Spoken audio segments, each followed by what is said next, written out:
High-tech cameras that read license plates were once only affordable to law enforcement agencies. But as the cost of this technology has come down, the cameras are being used more and more by homeowners associations, neighborhood watch groups, and anyone that has the money to buy them. Imagine if a detective was standing on a street corner. That's the camera, right? It's there 24/7, and it's capturing everything a detective would want to know if a crime was to occur. License plate readers are what we call mass surveillance technology, in the sense that they collect data on everyone, not just people that they're looking out for because they were involved in a crime. I just look at the benefit of having it so much outweighs any negatives towards it. This technology has ignited a debate across the country about potential abuses of this kind of data, mass surveillance, and our expectations of privacy in public spaces. Atlanta-based Flock Safety was founded in 2017 and has just under 10,000 cameras across 33 states. For $2,000 a year, anyone can set up a camera which photographs, scans, and enters into a database every license plate that passes by. License plate reading cameras have become ubiquitous. As far back as 2012, it was reported that about 71% of law enforcement agencies in the United States use license plate reading cameras, according to a report by the Police Executive Research Forum. And they've become quite controversial, as they indiscriminately hoover up data on any car on the street, which critics say over time can paint a very intimate portrait of your private life. And it's not always clear where license plate data is going to end up. For example, it was reported that Vigilant Solutions, one of the biggest manufacturers of license plate reading technology, sold license plate data its customers collected from places like shopping mall parking lots to agencies such as ICE. Dave Moss is a senior investigative researcher at the Electronic Frontier Foundation. If your average person had somebody following them everywhere they go, or there was somebody standing in front of their house writing down every time they leave their house and who all their visitors are, people would see that as an invasion of privacy. But they're not necessarily making that connection because it's not a human being standing on the corner. It's a computer or a camera that they can barely see. This becomes more worrisome to privacy advocates since some Flock users add a local police officer to the list of those who can access the footage. The process for how Flock operators deal with law enforcement varies, and is entirely up to the person who signed the contract. Some decide that the police can only access the data after a resident has filed a police report. Our opinion is it's your community. You have a better understanding of your relationship and how you'd like for it to roll out. Garrett Langley is the CEO of Flock Safety. A world where there's more and more of what we're doing in our physical lives digitally available is inevitably going to happen.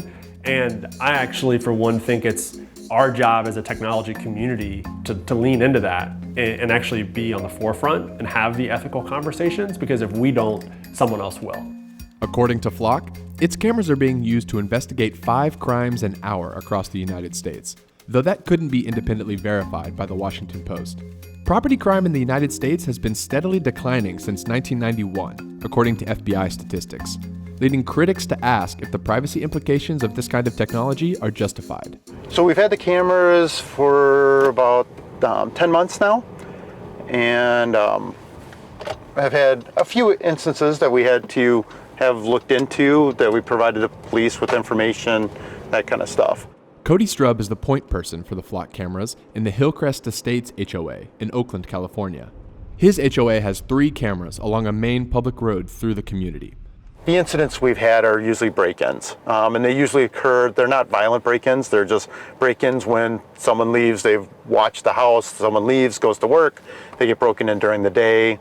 We've had car vandalism, people going through, breaking windows, getting into cars, that kind of stuff.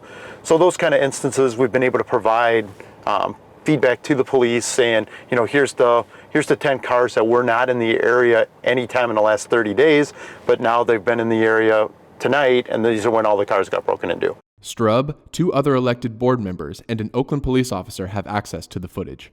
But this small cul-de-sac in the HOA decided to do it differently. They went and actually acquired the Flock camera just to video everybody coming in and out. And then all 15 of those homes have access to the cameras. Jennifer King is the Director of Consumer Privacy at the Center for Internet and Society at Stanford Law School. I don't necessarily have a concern with somebody deploying it at their home, but to cut off entire neighborhoods potentially, you put up a virtual fence in a way that collects information on, just the general public moving through there, I think raises a lot more privacy concerns. According to King, Flock could build more privacy protections into how its cameras natively operate, using the principles of privacy by design. If you're taking video that's not just of a license plate, but of the people in the car, for example, could you block their faces? Could you automatically apply filters so that other things that are captured within the frame aren't identified? The cameras are motion activated, which means it will also capture a pedestrian or a cyclist. There's even an option for the operator to search for those things on the portal. With law enforcement agencies that use license plate readers, they have to have policies in place. They have to have training. They have to have an audit process. They need to have an audit trail. People who are in homeowners associations don't get that kind of training. They're not sworn officers. They don't have a civilian oversight board. They're just kind of private citizens who don't have a background in either law enforcement or cybersecurity. Flock has taken steps to mitigate privacy concerns, such as encrypting the database and storing it in the cloud for only 30 days. Flock also promises that no employee will ever have access to the footage, and they will never sell it or share it with anybody. We have cameras that look at public streets, capturing objective data. And so from a legal perspective, there's no right to privacy on that public road, and the information we're capturing, which is traditionally a license plate, is also the property of the state and not the individual. So when it comes to people making claims that, what you do in public isn't private, or that you don't have anything to worry about if you're doing anything wrong, we often hear that from people from a position of privilege. Maybe you're a wealthy white person in a, luxury condo and you don't have those concerns, but the people around you or the people who are providing services to you, maybe that's like lawn work or maybe that's pool cleaning, maybe they do have those concerns, and you need to be respectful to everyone in your community and not just thinking about your own personal risk. If there's a technology that can drive up property value, that can drive up the overall ranking of a city, which brings jobs, which brings the overall health of a community up, then my argument is sorry, it's worth it. It's worth it because that's where I want to live. But as long as the technology is driving results, I think it's just totally worth it.